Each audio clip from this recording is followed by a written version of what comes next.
Welcome to my channel. ಇವತ್ತಿನ ವಿಡಿಯೋದಲ್ಲಿ ನಾನು ಹೋಟೆಲ್ ಸ್ಟೈಲ್ ಮಸಾಲ ದೋಸೆನ ಮನೇಲೆ ಹೇಗೆ ಮಾಡ್ಕೋಬೋದು ಅನ್ನೋದನ್ನ ತೋರಿಸ್ಕೊಡ್ತಾ ಇದ್ದೀನಿ. ಬನ್ನಿ, ಹಾಗಿದ್ರೆ ಈ ಮಸಾಲ ದೋಸೆಗೆ ಏನೆಲ್ಲ ಬೇಕು, ಹೇಗೆ ಮಾಡೋದು ಅನ್ನೋದನ್ನ ನೋಡ್ಕೊಂಬರೋಣ. ನಾನಿಲ್ಲಿ ಒಂದು 2 ಬೌಲಷ್ಟು ರೇಷನ್ ಅಕ್ಕಿ, ದೋಸೆಗೆ ರೇಷನ್ ಅಕ್ಕಿ ಬಳಸಿ ತುಂಬಾ ಚೆನ್ನಾಗಿರುತ್ತೆ. ರೇಷನ್ ಅಕ್ಕಿ ಇಲ್ಲ ಅಂದರೆ ನೀವು ಮಾಮೂಲಿ ಯಾವ ರೈಸ್ನ ಬಳಸ್ತೀರಾ ಆ ರೈಸ್ನೇ ಹಾಕ್ಕೊಳ್ಳಿ. 2 ಬೌಲು ಅಕ್ಕಿಗೆ ಒಂದು 3/4 ಬೌಲಷ್ಟು, ಅಂದರೆ ಚಿಕ್ಕ ಬೌಲಲ್ಲಿ 3/4 ಬೌಲಷ್ಟು ಉದ್ದಿನಬೇಳೆ, ಅರ್ಧ ಬೌಲಷ್ಟು ಕಡಲೆಬೇಳೆ, 1-2 ಸ್ಪೂನು ತೊಗರಿಬೇಳೆ, ಹಾಗೆ ಒಂದು ಸ್ವಲ್ಪ ಅಂದರೆ 1/4 ಟೀ ಸ್ಪೂನಷ್ಟು ಅಥವಾ 1/4 ಟೀ ಸ್ಪೂನ್ಗಿಂತ ಕಡಿಮೆನೇ ಮೆಂತ್ಯಕಾಳನ್ನ ಸೇರಿಸ್ಕೊಳ್ಳಿ. ಇದೆಲ್ಲನೂ ಚೆನ್ನಾಗಿ ನೀರಲ್ಲಿ ಒಂದು 2-3 ಸಾರಿ, ರೇಷನ್ ಅಕ್ಕಿ ಆಗಿರೋದ್ರಿಂದ ಒಂದು 3-4 ಸಾರಿ ತೊಳೆದ್ರೂ ಇನ್ನೂ ಒಳ್ಳೆಯದು. ಚೆನ್ನಾಗಿ ತೊಳೆದ್ಬಿಟ್ಟು ಬೆಳಗ್ಗೆ ನೆನೆ ಇಟ್ಟು ಸಂಜೆ ನಾನಿಲ್ಲಿ ರುಬ್ತಾ ಇದ್ದೀನಿ. ಒಂದು 8 ಅವರ್ ಅಂತೂ ಇದು ನೆನಿಲೇಬೇಕು, ಮಿನಿಮಮ್ 8 ಅವರ್ ನೆನಿಬೇಕು. ಈ ಅಕ್ಕಿನ ರುಬ್ಬೋಕ್ಕಿಂತ ಮುಂಚೆ ಹಾಫ್ ಆನ್ ಅವರು ಒಂದು 3/4 ಬೌಲಷ್ಟು ಅವಲಕ್ಕಿನ ನೆನೆ ಇಡಿ. ಅದನ್ನೂ ಕೂಡ ಈ ರುಬ್ಬೋದ್ರ ಜೊತೆಗೆ ಅವಲಕ್ಕಿನ ಸೇರಿಸಿ ರುಬ್ಬಿ ನೋಡಿ. ನೈಟ್ ರುಬ್ಬಿಟ್ಟಿದ್ದೆ ನಾನು, ಇವಾಗ ಬೆಳಗ್ಗೆ ತೋರಿಸ್ತಾ ಇದ್ದೀನಿ ಹಿಟ್ಟನ್ನ ಯಾವ ಥರ ಬಂದಿದೆ ಅಂತ, ಉಬ್ಬಿ ಎಷ್ಟು ಚೆನ್ನಾಗಿ ಬಂದಿದೆ. ಇದನ್ನ ಇವಾಗ ಚೆನ್ನಾಗಿ ಮಿಕ್ಸ್ ಮಾಡ್ಕೊಂಬಿಡೋಣ ಒಂದು ಸಾರಿ. ನೋಡಿ, ಈ ಥರ ನೀಟಾಗಿ ಮಿಕ್ಸ್ ಮಾಡಬೇಕು.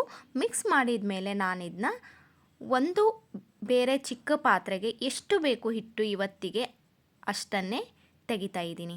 ನೀವು ಎಲ್ಲ ಹಿಟ್ಟಿಗೂ ಉಪ್ಪು ಸೋಡಾ ಸೇರಿಸಿ ಇಟ್ಟರೆ, ಉಳಿದ ಹಿಟ್ಟನ್ನ ನೀವು ಹಾಗೆ ಇಟ್ಟರೆ ಹುಳಿ ಬರುತ್ತೆ. ಅದಕ್ಕೋಸ್ಕರ ಸಪ್ರೇಟಾಗಿ ನಿಮಗೆ ಎಷ್ಟು ಬೇಕು ಅಷ್ಟೇ ಹಿಟ್ಟನ್ನ ತೆಗೆದು ಅದಕ್ಕೆ ಉಪ್ಪು ಸೋಡಾ ಸೇರಿಸಿ, ಇನ್ನು ಉಳಿದ ಹಿಟ್ಟನ್ನ ಏನು ಉಪ್ಪು ಸೋಡಾ ಸೇರಿಸ್ತೇನೆ ಫ್ರಿಜ್ಜಲ್ಲಿಟ್ಟರೆ ನೆಕ್ಸ್ಟ್ ಡೇ ನೀವು ಆರಾಮಾಗಿ ಮತ್ತೇನಾದರೂ ಮಾಡ್ಕೊಂಡು ತಿನ್ಬೋದು.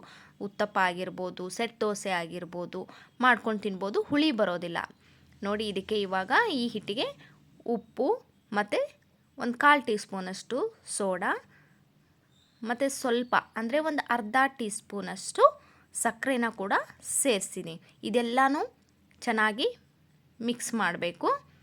ಇಲ್ಲಿ ಸಕ್ಕರೆ ಸೇರಿಸಿದ್ದೀನಿ ಅಂತ ಹೇಳಿದೆ. ಸಕ್ಕರೆ ಯಾಕೆ ಸೇರಿಸಿದ್ದೀನಿ ಅಪ್ಪ ಅಂದರೆ, ಸಕ್ಕರೆ ಸೇರಿಸೋದ್ರಿಂದ ದೋಸೆ ಕಲರ್ ತುಂಬಾ ಚೆನ್ನಾಗಿ ಬರುತ್ತೆ. ಆಮೇಲೆ ತೋರಿಸ್ತೀನಿ ನಿಮಗೆ ಯಾವ ಥರ, ಮುಂಚೆನೂ ತೋರಿಸಿದ್ದೀನಿ ನಿಮಗೆ ಫೋಟೋ ಯಾವ ಥರ ಕಲರ್ ಬಂದಿದೆ ಅಂತ. ಸೊ ಅದಕ್ಕೋಸ್ಕರ ನಾನಿಲ್ಲಿ ಸ್ವಲ್ಪ ಸಕ್ಕರೆನ ಸೇರಿಸಿದ್ದೀನಿ. ತುಂಬ ಸೇರಿಸಬಾರ್ದು, ಸ್ವಲ್ಪ ಮಾತ್ರ ಸೇರಿಸ್ಬೇಕು. 1/4 ಟೀ ಸ್ಪೂನ್ ಅಥವಾ ಅರ್ಧ ಟೀ ಸ್ಪೂನಷ್ಟು ಸೇರಿಸ್ಕೊಳ್ಳಿ. ಇವಾಗ ಹಂಚು ಕಾಯಕ್ಕಿಟ್ಟಿದ್ದೆ. ಹಂಚು ಕಾದ ನಂತರ ನಾನು ಎಣ್ಣೆ ಮತ್ತು ಬೆಣ್ಣೆ ಎರಡನ್ನೂ ಒಂದು ಬೌಲಲ್ಲಿ ಮಿಕ್ಸ್ ಮಾಡ್ಕೊಂಡಿದ್ದೀನಿ.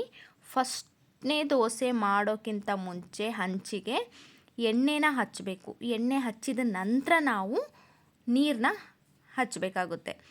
ಈ ನೀರಲ್ಲಿ ನಾನು ಸ್ವಲ್ಪ ಉಪ್ಪನ್ನ ಸೇರಿಸಿದ್ದೀನಿ. ಉಪ್ಪು ನೀರನ್ನ ತವಾ ಮೇಲ್ಗಡೆ ಹಾಕಿ ಚೆನ್ನಾಗಿ ಒರೆಸ್ಬಿಟ್ಟು ನಾನಿಲ್ಲಿ ದೋಸೆ ಹಿಟ್ಟನ್ನ ಹಾಕ್ತಾಯಿದ್ದೀನಿ. ನೋಡಿ, ಈ ಥರ ತೀಡ್ತಾ ಬರಬೇಕು. ಮಧ್ಯದಿಂದ ನೀವು ನಿಧಾನವಾಗಿ ಈ ಥರ ತೀಡ್ತಾ ಬಂದರೆ ಮಸಾಲೆ ದೋಸೆ ತುಂಬಾ ಚೆನ್ನಾಗಿ ಬರುತ್ತೆ. ಫಸ್ಟ್ ಟೈಮ್ ಯಾರಾದರೂ ಮಾಡ್ತಾಯಿದ್ರೆ ಇಷ್ಟು ನೀಟಾಗಿ ಬರೋದಿಲ್ಲ, ಹಾಗಂತ ಬೇಜಾರಾಗಬೇಡಿ. ನೀವು ಮಾಡ್ತಾ ಮಾಡ್ತಾ ನಿಮಗೆ ಚೆನ್ನಾಗಿ ತೀಡೋಕ್ಕೆ ಬರುತ್ತೆ. ಫಸ್ಟ್ ಟೈಮು ಅಷ್ಟು ಚೆನ್ನಾಗಿ ಬರ್ತಾ ಇರೋಲ್ಲ. ನೀವು ಈ ಥರ ದೋಸೆ ಮಾಡ್ತಾ ಮಾಡ್ತಾ ನಿಮಗೆ ಅಭ್ಯಾಸ ಆಗೋಗುತ್ತೆ, ತುಂಬ ಚೆನ್ನಾಗಿ ದೋಸೆ ಬರುತ್ತೆ.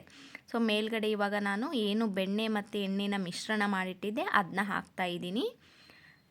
ಇದನ್ನ ಹಿಟ್ಟು ಹಾಕುವಾಗ ಲೋ ಫ್ಲೇಮಲ್ಲಿ ಹಾಕಿ, ಹಿಟ್ಟು ಹಾಕಿದ ನಂತರ ಅಂದರೆ ದೋಸೆ ಹಾಕಿದ ಮೇಲೆ ನೀವು ಮೀಡಿಯಮ್ ಫ್ಲೇಮ್ ಅಥವಾ ಹೈ ಫ್ಲೇಮಲ್ಲಿ ದೋಸೆನ ಬೇಯಿಸ್ಕೊಳ್ಳಿ.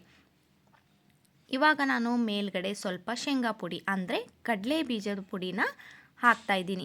ಇದನ್ನ ಹಾಕೋದ್ರಿಂದ ತುಂಬ ಟೇಸ್ಟ್ ಕೊಡುತ್ತೆ. ನಮ್ಮ ಮನೇಲಿ ಎಲ್ರಿಗೂ ಕೂಡ ತುಂಬ ಇಷ್ಟ. ಈ ಥರ ದೋಸೆ ಮೇಲೆ ಪುಡಿ ಹಾಕಿದಾಗ ಟೇಸ್ಟ್ ತುಂಬ ಚೆನ್ನಾಗಿರುತ್ತೆ. ಅದಕ್ಕೋಸ್ಕರ ಹಾಕ್ತಾಯಿದ್ದೀನಿ. ನಿಮ್ಗೆ ಯಾರಿಗಾದರೂ ಈ ಶೇಂಗಾ ಪುಡಿ ಹೇಗೆ ಮಾಡೋದು ಅನ್ನೋದು ವಿಡಿಯೋ ಬೇಕಿದ್ದರೆ ನನಗೆ ಕಮೆಂಟ್ ಮಾಡಿ ತಿಳಿಸಿ. ಅದನ್ನು ಕೂಡ ವಿಡಿಯೋನ ಶೇರ್ ಮಾಡ್ತೀನಿ. ನೋಡಿ ಎಷ್ಟು ಚೆನ್ನಾಗಿ ಬಂದಿದೆ ಅಂತ ಮಸಾಲೆ ದೋಸೆ. ಸೇಮ್ ಹೋಟೆಲಲ್ಲಿ ಹೇಗಿರುತ್ತೆ ಅದೇ ಥರ ಬಂದಿದೆ ಅಂತಲೇ ಹೇಳ್ಬೋದು. ಎಷ್ಟು ಚೆನ್ನಾಗಿ ಬಂದಿದೆ, ಕಲರ್ ಆಗಿರ್ಬೋದು, ಕ್ರಿಸ್ಪಿನೆಸ್ಸು, ಟೇಸ್ಟ್ ಕೂಡ ಅಷ್ಟೇ ಚೆನ್ನಾಗಿರುತ್ತೆ.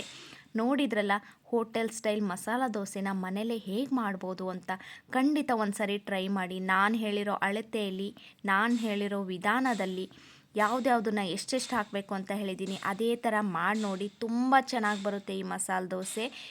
ಮಾಡಿದ ಮೇಲೆ ಹೇಗೆ ಬಂತು ಮಸಾಲೆ ದೋಸೆ ಅನ್ನೋದನ್ನ ತಿಳಿಸೋದನ್ನ ಮರಿಬೇಡಿ. ಹಾಗೆ ನನ್ನ ಚಾನಲ್ನ ಸಬ್ಸ್ಕ್ರೈಬ್ ಮಾಡಿಕೊಂಡು ನನಗೆ ಸಪೋರ್ಟ್ ಮಾಡಿ.